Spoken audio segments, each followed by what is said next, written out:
Hello, my name is Ted Holsey. I'm Vice President of Marketing at eFolder and your host for today's event. Welcome to the eFolder Partner Chat webinar series. This webinar series focuses on the business issues facing MSPs, business owners today. The topic for today is Build and Grow, 5 tips for building a winning marketing list. Today we are joined by Bob Hazlett, Vice President of Business Development for the LANAIR Group. Before we go through the agenda, let's cover a few housekeeping items. Today's session is being recorded. The recorded version of the webinar will be made available on eFolder's YouTube channel. We will also make copies of the slides available to those who attended the event. With over 90 people registered for today's session, we have put all participants in listen-only mode. You can enjoy the audio portion of today's event by either streaming it to your computer or by dialing in over the phone. Questions are strongly encouraged throughout today's webinar. We have planned a special Q&A section at the end of today's discussion, but you may submit them as we go along, and we will try to address your questions on the fly. Now let me introduce Bob. Bob Hazlett is the Vice President of Business Development for the LANAIR Group, a value-added reseller in Glendale, California. He has over 20 years' experience in sales and marketing and is responsible for managing the sales and marketing functions at LANAIR. A longtime entrepreneur, Bob has owned and managed several businesses over the course of his professional career, rebuilding many distressed businesses that lacked a comprehensive sales and marketing strategy. Bob is a graduate of Western Michigan University and is an avid college football fan. Bob, welcome, and thanks for joining us today. Bob, are you there?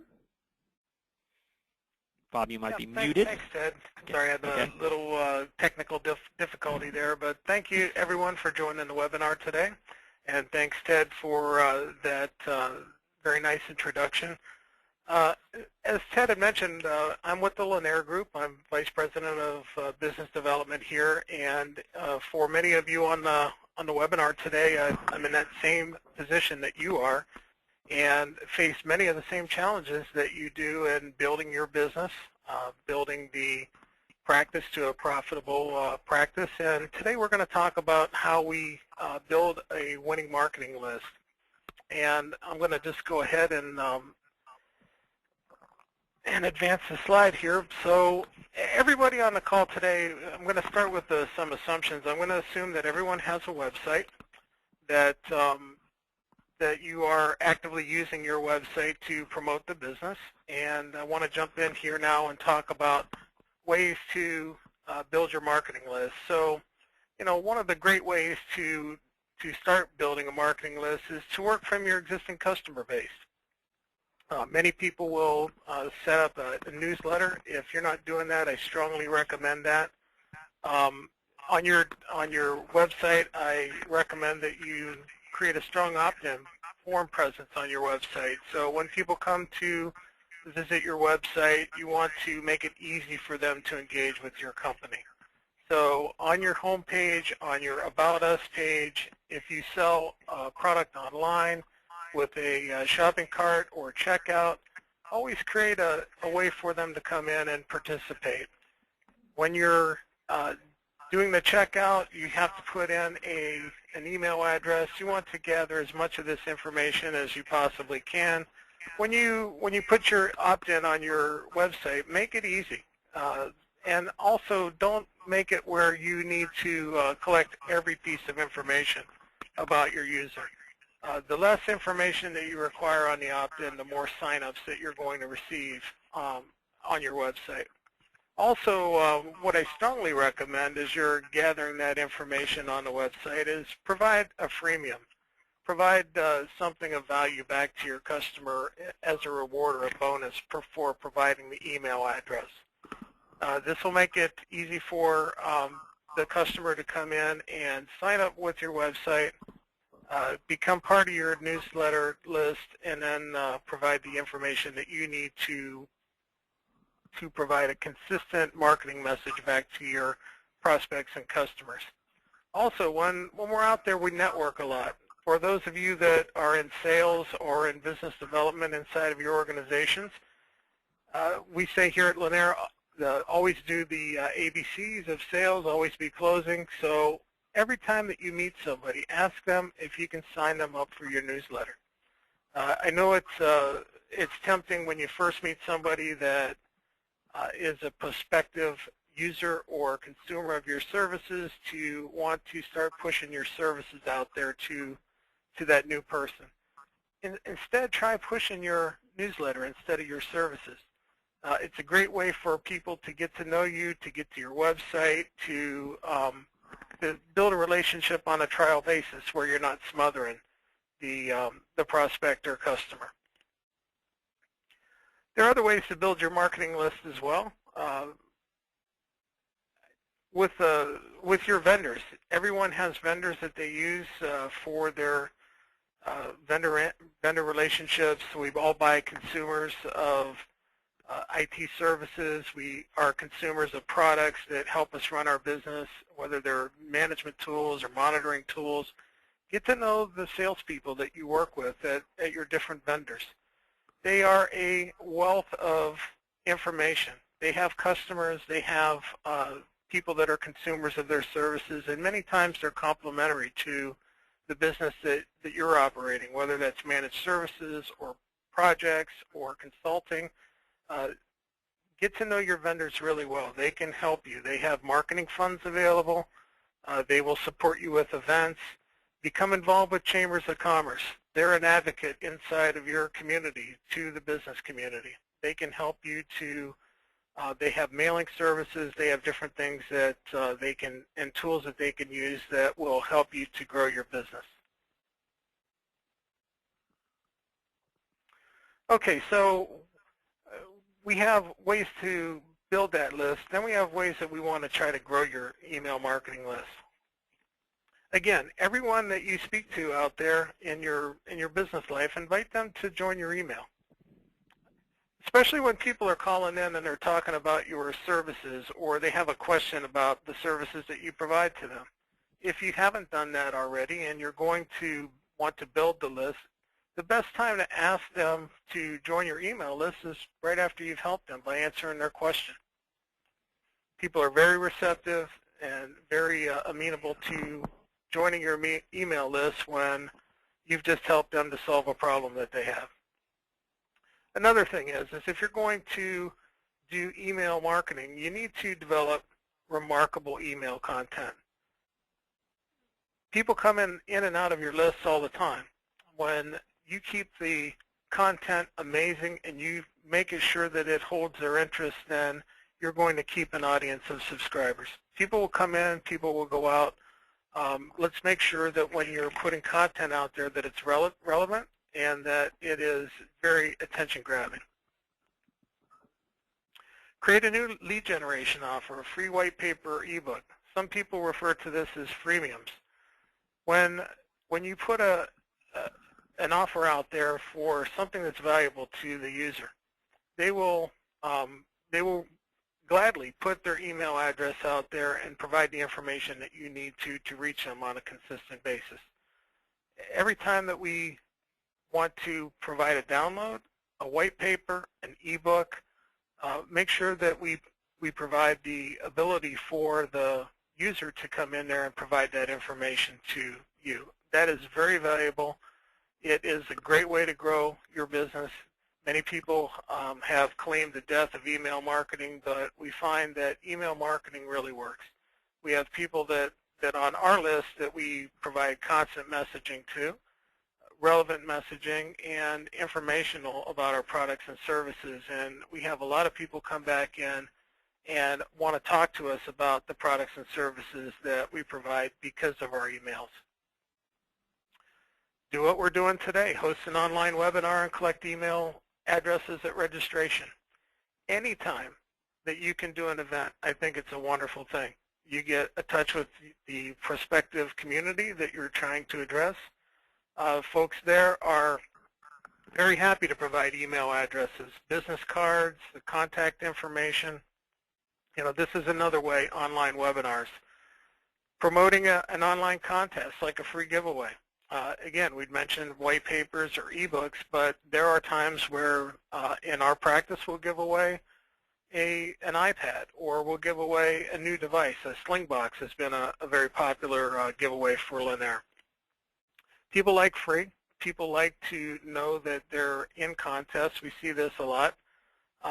they have to sign up by email, and again, they're opting in to your messaging when they do that. This is something that we do at LANAIR a lot. We do a lot of events, and we do this because we know that when we get people to come out and want to talk to us about our products and services, that they want this communication, and they're very, very happy to provide us contact information, email addresses, phone numbers, etc. So I strongly encourage everyone on the call today to take advantage of events. And this is something that in your vendor community, the folks that you work with, they have many times marketing development funds or MDF funds that they really want you to participate with them. They are limited in numbers of people that they have on the streets. They need good customers, just like your business, to be able to help them grow their business. So what we found is that they provide funds for the events. They will help with some of the marketing materials that need to go out. They also have information about their own customers that they will provide to you, and they'll help you to drive attendance to your events. Those are all great ways to build a strong marketing list and to be able to grow your business. Link to offers that capture email signups throughout your website. On your website, on every page of your website, include a call to action. Make it easy for them, again, to be able to sign up for your email blast, your newsletters, your informational papers. Always put that out on the website. And then host an event. We mentioned this earlier. Host an event with a vendor partner and ask them to promote registration to their audience. This is key. Again, the vendors that we deal with don't have enough boots on the ground. They look for us to be able to drive business their way, and they have funds available to make that easy for us. So a typical event for us may be that, depending on the audience, and we tend to break out our audience into types of audience. So we may have an audience that is C-level audience that is one type of an event. Maybe that's a golf event. We sometimes do events where we have lunch and learns. We have events where we do go-kart racing, and all different types of events that drive attendance and get people to come out and become familiar with our business and want to know more about our business. So the vendor partners will help you to organize this. This is one of the biggest tips that I can give to everyone in the audience today is make good friendships with your vendor partners. They need your help. It's a symbiotic relationship. They'll help you as much as you help them. Sometimes they'll help you more. So be very cognizant about the fact that they have resources that they can help you with. They typically have marketing departments that will help you put materials together to send to your list to promote the products and services that you sell from that vendor. And again, they will come and they'll speak. They're subject matter experts. They'll come to your event. They'll do everything. They're looking for partners that are willing to take the initiative to make things like this happen. Because many people talk about doing events, talk about promoting their business through email marketing strategies, but they never get around to it. The day-to-day consumes them. So I strongly advise everyone that has the ability to take advantage of partner relationships and the marketing materials and marketing dollars that they have available. Hey, Bob, let me ask a question. Let me also remind the audience, if you do have questions, please use the Q&A feature in the GoToWebinar platform, and I will ask your questions as we go along. But can you talk, Bob, a little bit about LANAIR's journey? I mean, we selected you guys, or invited you rather, to join us for today's webinar because you guys are doing such an awesome job with marketing, and you're certainly practicing what you preach, but it maybe wasn't always that way. Can you talk a little bit about LANAIR's journey and how you guys got to where you are today in terms of leveraging vendor resources and doing a lot of great marketing? Well, when we started out, Ted, we weren't as large of a company as we are now, and we're certainly not Fortune 500, but we are a company that has looked at strategic opportunities. And when I first got involved in the company about 5 years ago, there was no comprehensive or cohesive marketing strategy to promote LANAIR and get our message out there and build our brand. This is another thing that I definitely want to stress to our audience today, is that everything that you do within your company should be designed to build your brand and to make your brand identifiable out there, and to have your audience recognize that, oh, okay, when I talk about ABC company, this is what they do, this is where they're strong, this is why we want to deal with them, this is the good result that we had. So when we first started this, when I first started the journey with LANAIR, we didn't really have much in place in terms of how we're going to market.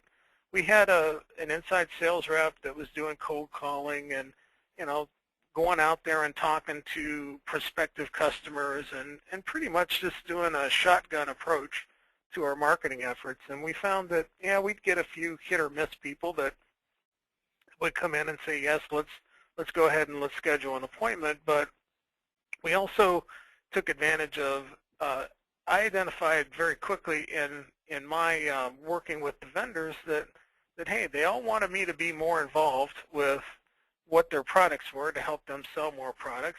And they all kept saying that, hey, I've got money to help you to promote our products. So what we did is we looked at that and said, hey, how do we do this? What's the best way to go out there and get a large result with a little bit of money? So we went out, and the first thing that we did is we went through our existing customer base. We have a CRM tool. Some people use Salesforce. Some people use maybe a ConnectWise, or they'll use an Act or Goldmine. There's many, many different CRMs out there. But the first thing we did was we mined our existing customer base. And we said, look, we want to be able to get a consistent message going out to our customers about the things that we do, the services that we provide, the products that we sell, and the great work that we do. So one of the first things that we did is we went back to our existing customer list and got the people that mattered out of there, and we started messaging them with a company newsletter.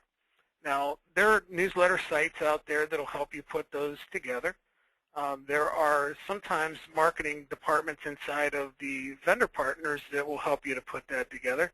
But effectively, we basically wanted to let people know that, A, we exist, 2, that this is what we do in the market, this is why we're good at that, and we wanted to be able to get some information out to our customers and prospects that were information about leading-edge technology products and services that we sold at LANAIR, and why a company would want to choose us to be their trusted advisor and to do business with. So the first thing we did was we started with the newsletter. And then as the newsletter started to gain traction, and we had people opt into the newsletter, because all of your email marketing should be permission-based. That is, that you shouldn't be just buying lists off of the internet and just sending emails out to people that have not opted in. And I'll talk a little bit more about that later. But it started then. We did our first event. We went out and we got with a couple of partners. Usually what we do for our events is we'll put 2 complementary technology partners together. They will fund the event. We will drive the attendance to the event. So our first event, we had about 15 people out to Morton Steakhouse for a lunch and learn, or steak and storage, I believe, was the topic of the day. And from that, we got some very nice reviews. And then we also had reviews from the vendor partner that said, hey, that was pretty good. We usually maybe get 8 to 10 people out. So we started to promote our events. We moved them around different locations. We're in the LA area, and it's a big area, so we're able to move it around different parts of the Southland, the greater LA area. And we started to get people that were referred to our events. And we get people that would show up on the day of the event and said, yeah, my colleague told me, and we'd get them to opt in. And over time, we built a very nice email list of people that had attended our events, people that opted into our newsletter, and then also people that had just been referred to us by our vendor partners. Because what I know for sure is that the more interest that you take in working with your vendor partners, the more resources that they will throw at you.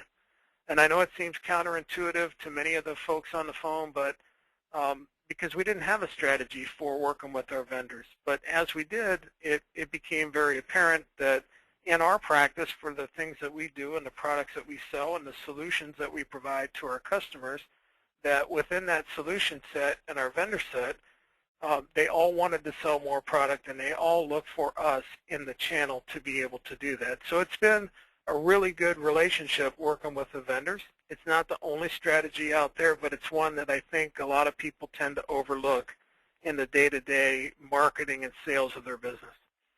So from that, we've been able to do many events over the Southland area here in Los Angeles. We also take advantage of the relationships that we're able to form through the chambers of commerce. So we've gone out and we've become members of many of the local chambers that are around here in our area, and we get to know the people at the chambers. So if your business is a business that sells to governmental, or if it sells to education, those are the types of people that you want to know, because the folks at the chamber, they know everybody in the community. They're there for you to be your advocate.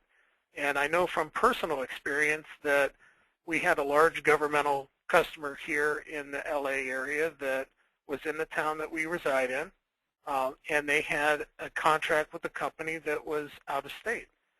So they didn't really even know that we existed, but for the relationship that we had created with the Chamber of Commerce. So when it came time to bid on that business, and it's a very nice contract, we had employed the folks that we know at the chamber president.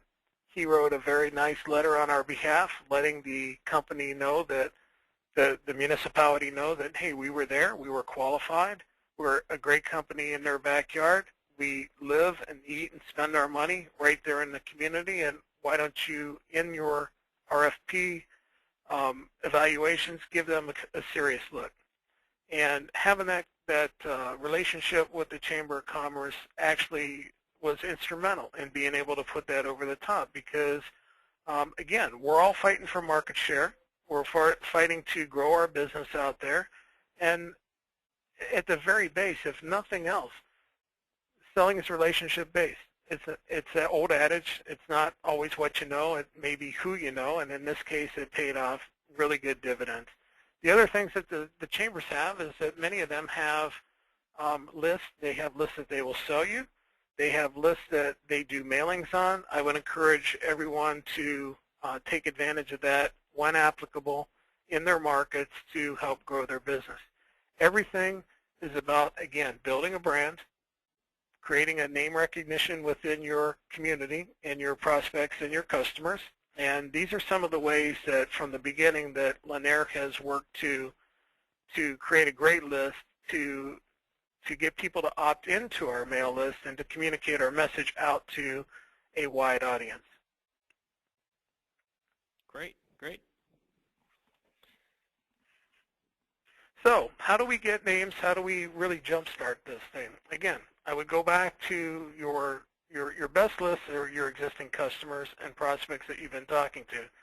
But also, there's some list building systems out there that are widespread and commonly used.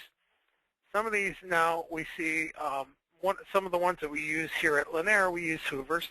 Hoovers is a great source of information. It's powered by Dun & Bradstreet, so they have good information on many, many contacts out there. Hoovers is a service and subscription-based, as most of these are. Hoovers, OneSource, Spoke, Jigsaw, et cetera, et cetera. They're subscription-based services. The nice thing about the Hoovers list is it gives you access to email addresses. Again, I stress that email should be opt-in, it should be permission-based, but it enables you to go out there and find information on people that you want to engage with in your business. Same thing for systems like Spoke and Jigsaw and LinkedIn, Active Contents. These are services that are somewhat like the social media content in Facebook and others, where people will sign up for these sources, and they'll go ahead and they'll put their information in there, professional information. They have access through subscriptions to be able to go in and buy information to be able to buy numbers of names or email addresses. But again, those need to be, when you mail from those, you need to include an opt-in option there, because again, you'll get slapped down, you'll get blacklisted if you're not providing opt-in for your prospective customers in your email list. All of these are good services. They have differences associated with each one, and I want to talk about two today. We want to talk about Jigsaw, and we're going to talk about LinkedIn. Okay, so one of the list building systems is Jigsaw, and I'm sure that there are many in the audience today that are familiar with Jigsaw. Again, it's very similar to many of the other services there, but effectively Jigsaw is an online directory of business people, decision makers, other people that are on there, and it's specifically targeted for sales and marketing pros. So if you want to, if there's a company or a contact or someone that you've been targeting, these are great places to go in there and look for the information. Same for Hoover, same for LinkedIn. There are many, many people out there that are touting who they are, what their experience is, and these are good places to identify the information. So how do you locate business contacts on there? So with Jigsaw, Jigsaw works where you can provide information and they'll issue credits to you. And you accumulate points that enable you to go back into Jigsaw and get information out of it. Otherwise, you can buy a subscription where you can get credits and you can secure information. Same for Hoover's, same for LinkedIn. The more that you consume, the more you pay, the more information that you can take from there. But effectively, for Jigsaw, if you start out and you want to be a contributor, you can put information in there and get credits that you can use to identify people to add to your email list. What are the pros of Jigsaw? Jigsaw has 9 million contacts, and they've got a large range of contacts at almost every level of the organization. They've got CEOs down to IT managers down to administrators. So it makes it one of the larger databases of its kind, and it is an amazing source for contact information. The downfall in Jigsaw is that since the data is not added by the user, sometimes the information becomes stale, or people move on from their current company to another company. So it doesn't always work out really well if the information hasn't been updated. So again, the drawback being information that's been expired, but again, there's a lot of good information on Jigsaw that you can use, just like the rest of the services here. Okay, LinkedIn.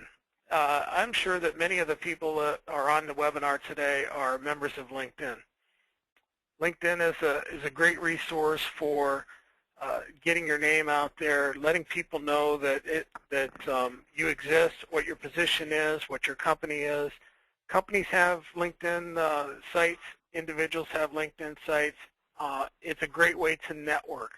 And I strongly encourage everyone that is on, it's free to join LinkedIn. And then there's a subscription service as well with that.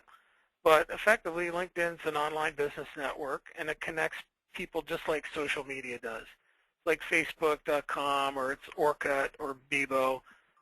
But it's all designed around professional relationships and not social relationships.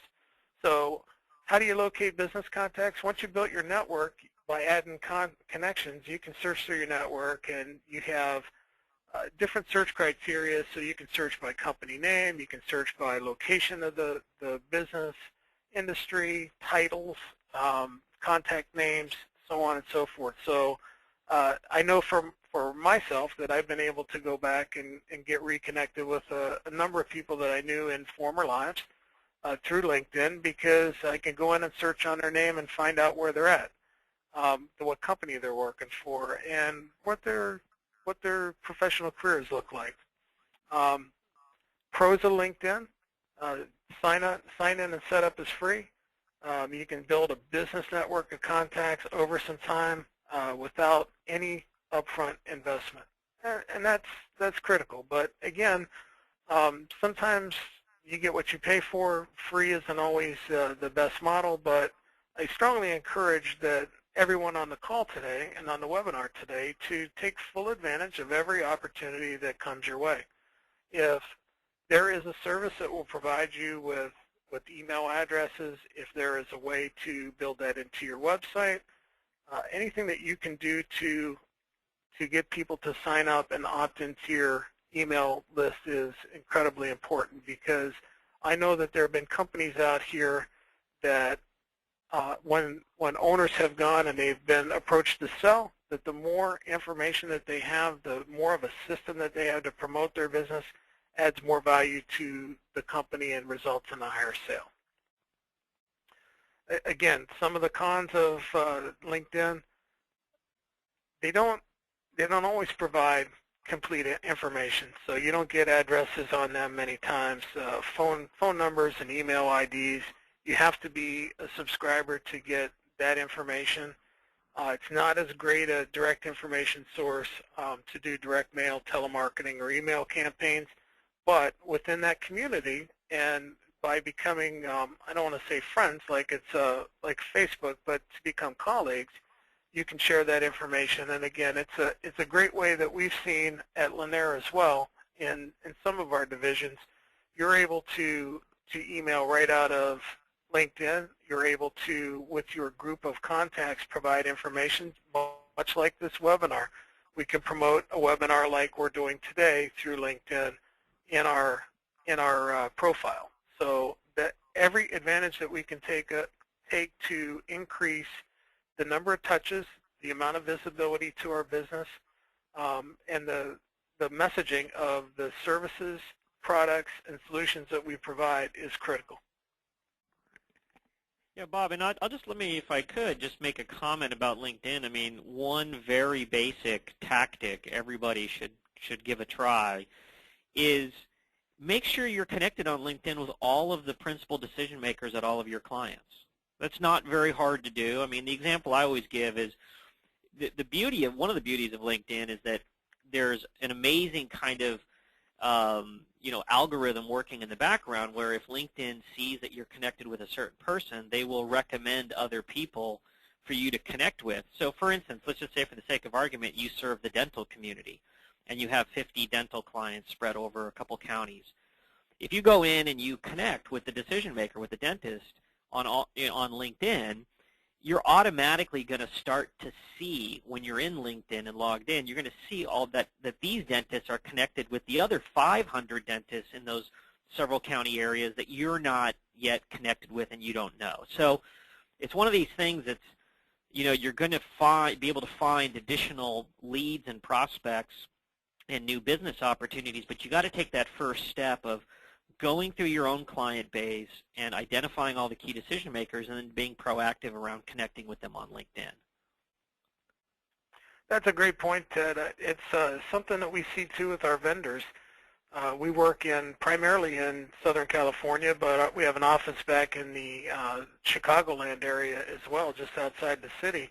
And one of the things that I noticed, just like you had mentioned, Ted, is that particularly with my vendor partners, as I put in and connect with my colleagues within those vendor partners, it shows me more people that are associated with that company or that organization. So if I'm working with Microsoft and I have friends or colleagues that are Microsoft colleagues, it starts to work that algorithm in the background, and it shows me more people that I may want to connect with inside of the Microsoft network.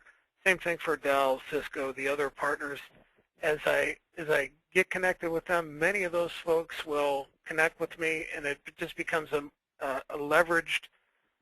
I'm able to leverage the contacts in LinkedIn to promote a message about my company that builds my brand and informs people of what my products, services, and solutions are.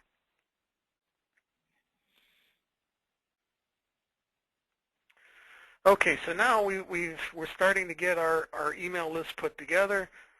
We're building our marketing list and how we're going to attack that. And there are some different types of platforms that we can do that emails from. Okay, so once we put our list together and we're getting ready to do our first email blast, there's a couple of things that we want to know, or that we should know, before we start going full bore and just starting to blast everybody and their brother. So there's an act out there called CAN-SPAM.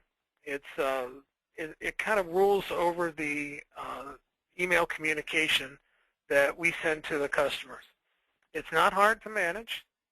It's not difficult to comply, but there are some things that we need to know before we just start emailing people and trying to get our message out there. Okay, so what is CAN-SPAM? It's a law that sets the rules for commercial email.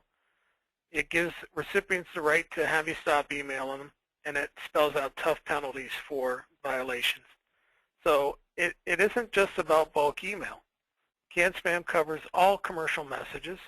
There's no exception for business-to-business email. It covers all email. In the event that you find yourself on the wrong side of this, it can be very costly. It's subject to penalties of up to $16,000. And again, following the law is not complicated. There are some things that we need to do to stay in compliance, and the main requirements of CAN-SPAM are: don't use false or misleading header information, don't use deceptive subject lines, and I'm sure that we've all seen emails that come in and hit our inbox where we think we're looking at one thing and it's something completely different. We want to make sure that when we're sending our emails out that are advertisements, that we identify that message as an ad. We want to let people know where we're located. We want to also always provide in every email that we do the ability to opt out of receiving future email. When people do come in and say, I want to offer your email list, we need to honor those opt-out requests promptly. And then anybody that is going out there and sending emails, I know that I don't actually push the button on these myself. I have a staff that handles my emails and my marketing blast, that you need to monitor what anybody else is doing on your behalf. So we don't want to just leave it up to someone to make that decision for us. It needs to be monitored. It needs to be managed. We need to look after our business to make sure that we're doing things correctly. So how we stay in compliance with CAN-SPAM is there are companies out there that many of you have probably heard of, or maybe even used in the past, that do these services for you. Okay, there are reasons why we don't necessarily want to always email right out from our domain. There are companies like Constant Contact, iContact, MailChimp, Vertical Response, Boomerang, Benchmark, StreamSend. All these are dedicated companies that have gone through a vetting process with the folks out there that manage and monitor the bulk emails, and they're whitelisted. So you can use one of these services that are pay-for-service. They're subscription services based typically upon the number of emails that you're going to send, where you know that if you put the email address out in your message out through these services, that it's going to get through. It's not going to get blocked.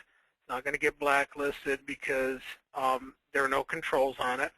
And these are great services that are very similar in nature. They're slightly different costs. Sometimes the services are specific to or more built towards a certain vertical or industry. But the leaders out there, the Constant Contacts, the iContacts, the MailChimps, they do the same thing. Effectively, you have your list, you upload your list. Many of these services, most in fact, will have templates or wizards that you can use to help you build a great marketing piece. Here at LANAIR, we have a graphic artist that works with us to put things together, but even if you don't have someone on your staff that can do that for you, the templates, the wizards are very easy to use. You design your own content and your material, and you can send that out. On every one of these services, they automatically provide an unsubscribe. Also, you're going to be able to get metrics when you use these services. So one of the great things about this, and one of the tools that we use here at LANAIR, is we use one of these services, and when we send out, we get metrics on the number of people that clicked on the email to look at to open the email. We get the number of click-throughs, every link that is included in the emailing. We have metrics on how many folks went to each link in the email, who that was that went in there. We get a link back for everybody that's opened it, anybody that's downloaded something off of there. So we're able to really go back in after we've done that email campaign. And of course, if it's an event and someone is registered, we get a registration notice on that. And we build strategies about building our brand with the follow-ups that come after we've done the email blast.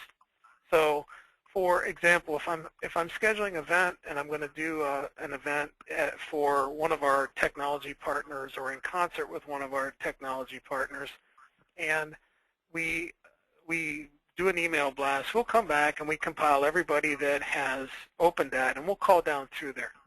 And we'll talk to them about what the event is, what the technology is. It becomes a great sales tool for us to help us build our business, because we'll get a one-on-one touch with somebody that had either responded or opened up our email address, or our email blast. So it's a great tool to use.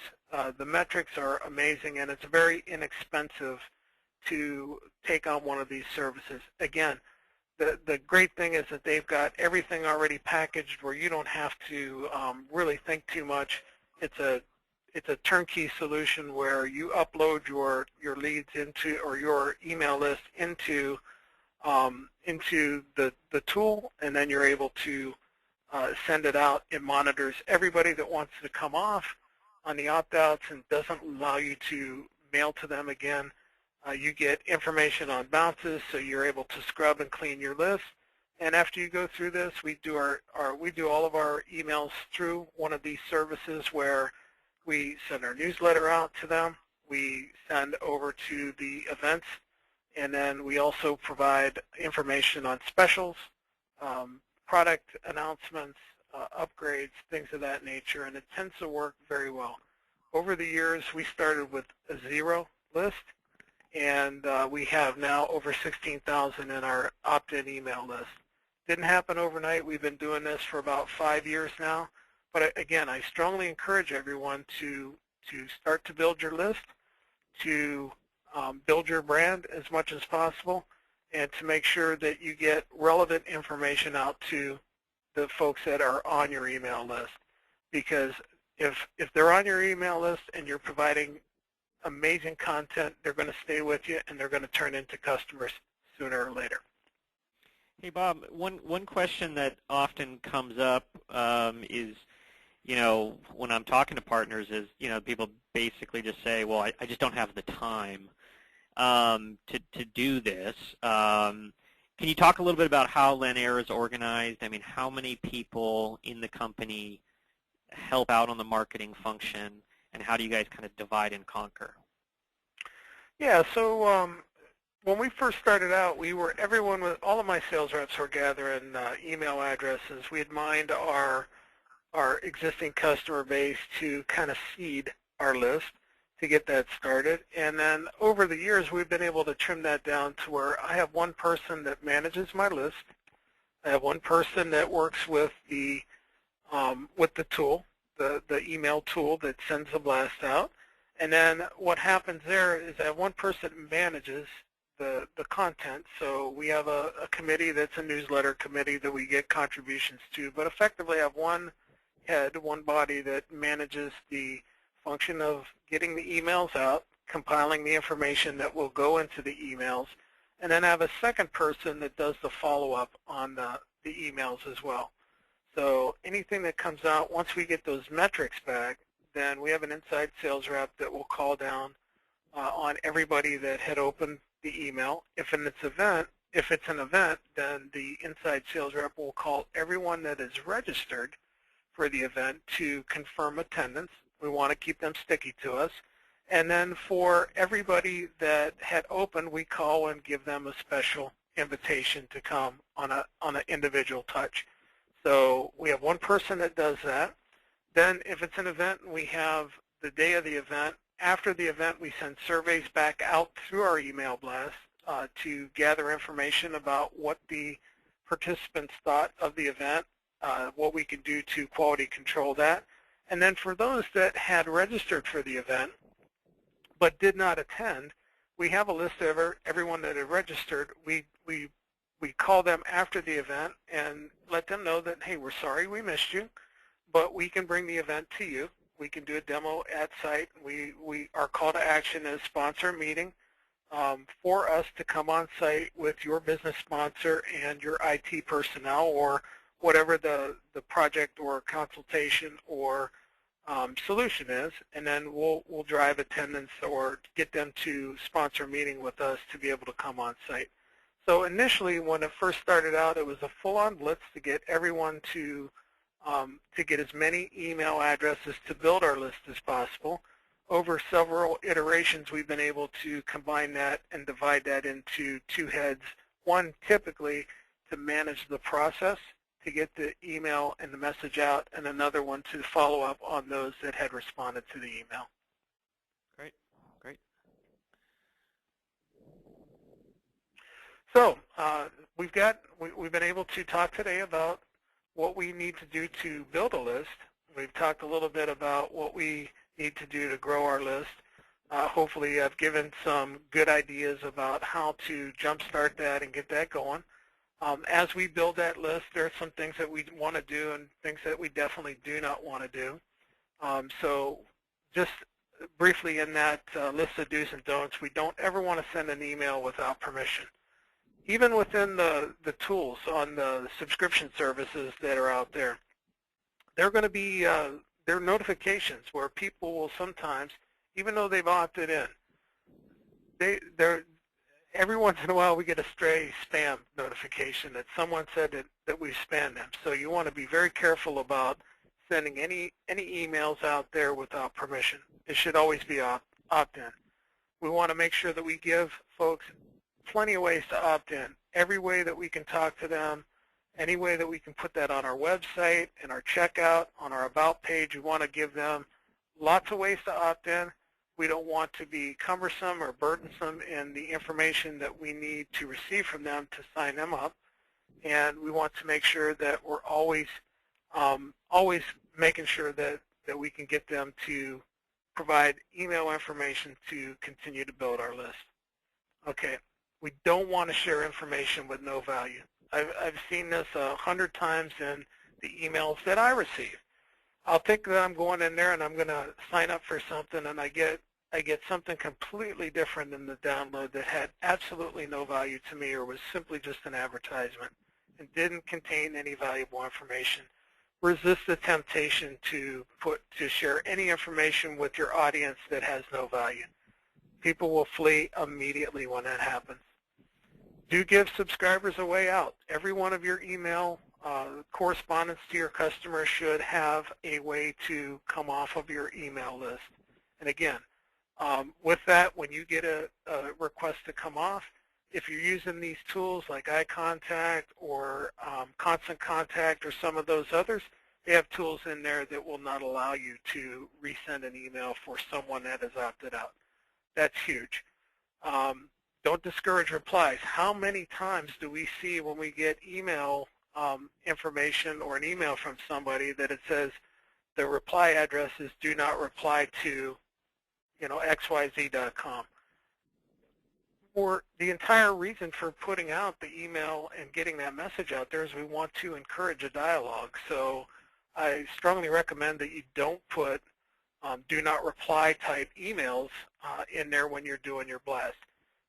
If you put an info or sales or some other way that people can communicate with you, then typically they will. And then do connect via other avenues. This is something that we haven't talked a lot about here today, but I'll mention this now before we close. The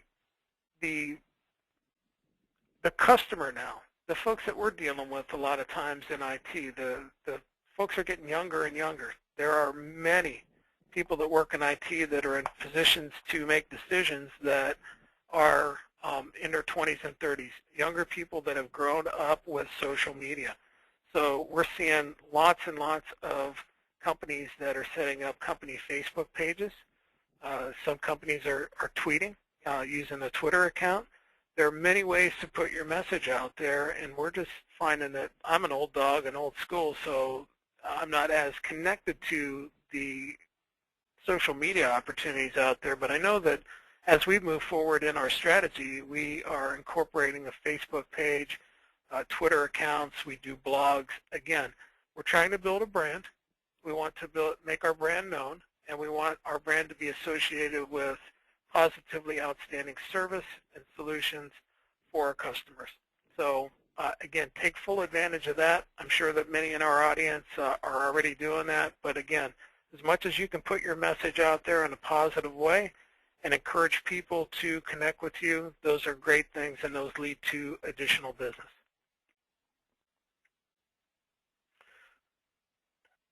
So that's what I have today, Ted, and if there are any questions from our audience, I'd love to answer any questions that they have. And again, I appreciate everyone joining us today for this session on building a winning marketing list.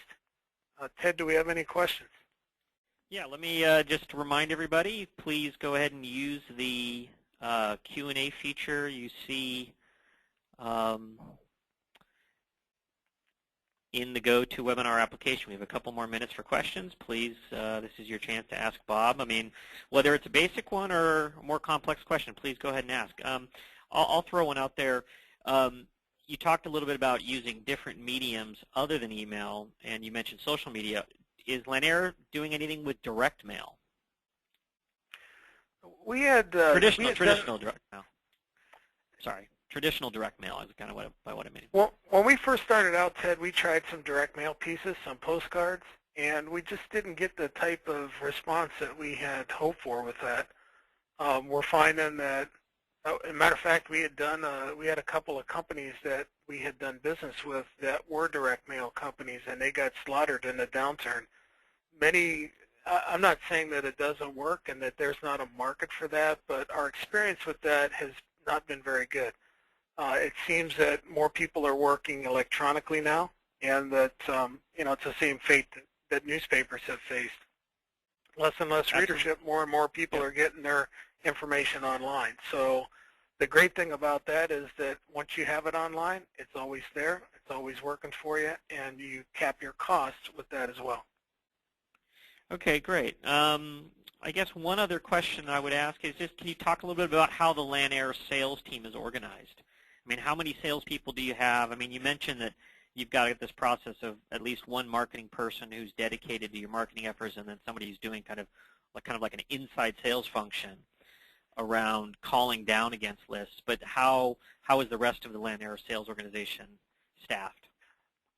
Well, you have myself that runs the sales organization, and then we have our sales reps are broken out by product line. Okay, so we have several different areas that we specialize in certain solutions. We have an IP telephony division that we have sales reps that are outside reps that work in that area. We have one here in LA, we have one in Northwest Indiana, and one in the Dallas area. We have outside sales reps that sell projects.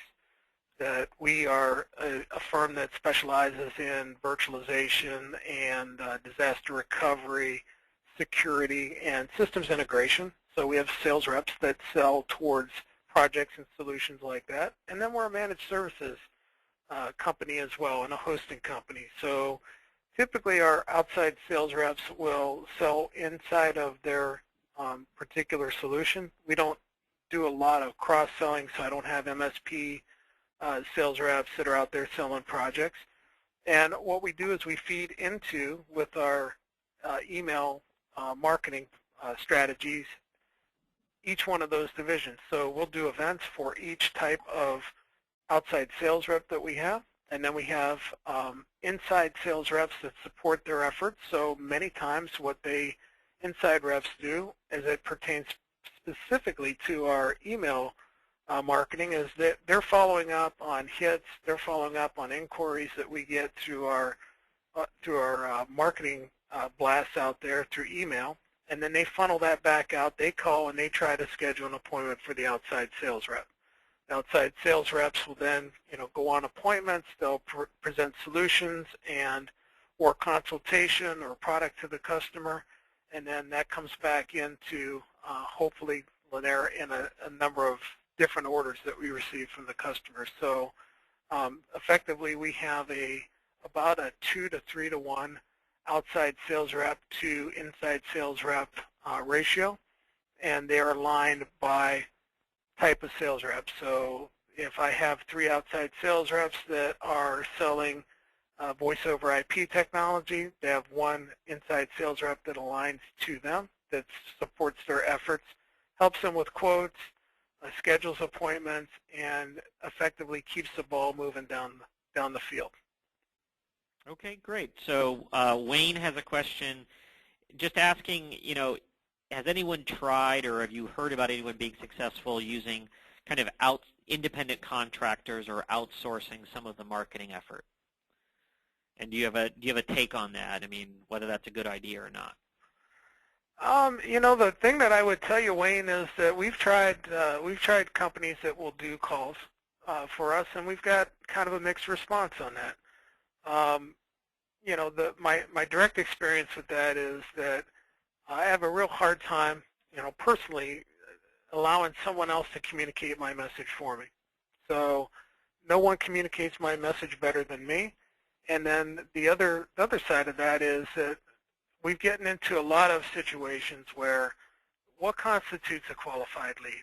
So they'll go out and they'll make phone calls for you, and they'll try to schedule appointments, and then you'll get to that appointment, or you'll call if you're a sales rep and say, okay, I'm calling on behalf of the person that called you to schedule this appointment, and you'll find out that it really wasn't a qualified lead. And so many times what our experience has been is that they're selling a certain number of appointments or calls that they're going to make, or they're going to generate a specified number of warm leads to you, and that we get into an accounting battle about what means a warm lead, and we're going back and forth about issuing credit or getting another touch on something that really wasn't a good opportunity. There are some plans that I've seen work very well, and it really comes down to the relationship that you build with the folks that are working for you and making those calls. Generally speaking, I prefer to control my own destiny and put my own message out there with my own people, but I've seen some programs that work okay. I've never had one that I can say, yeah, that really just beat the door down and I got all this business off of somebody else making my calls. Just another comment that I would give to you too is that everyone on the call, I'll bet at one point or another, has received an email from a company that says, hey, do you want to buy a list of qualified people within this type of vertical? And we've bought some lists like that from companies before, but again, many of the people and contact information that were included in those lists turned out to be bad. And it was the same thing again. Then I have to go back and I've got to play this accounting game with them to issue credits for more leads that may or may not be good. And then the other side of that, well, there's so many people out there competing to sell the same leads over and over. There's only so many sources of information that they can get for those people that they're trying to sell contact information to you for, and that typically doesn't end up working so well. Again, take control of your own destiny, build your list the best that you can, use those techniques that we talked about today by leveraging your vendor partners, events, chambers of commerce, organizations, groups that you can get information from very easily and low cost, and put forth an effort every day to get that done, and you'll succeed. Okay, with that, a great way to end today's discussion. Bob Hazlett with LANAIR Group, thank you very much for all of the tips and advice on how to build a winning marketing list. This is a critical area in eFolder's view to help partners grow and thrive. Thanks a lot for joining today's webinar as our guest, and thank you everybody who joined us on the line. This is Ted Holsey with eFolder signing off for another eFolder webinar. Thanks a lot and take care, everybody. Bye-bye now.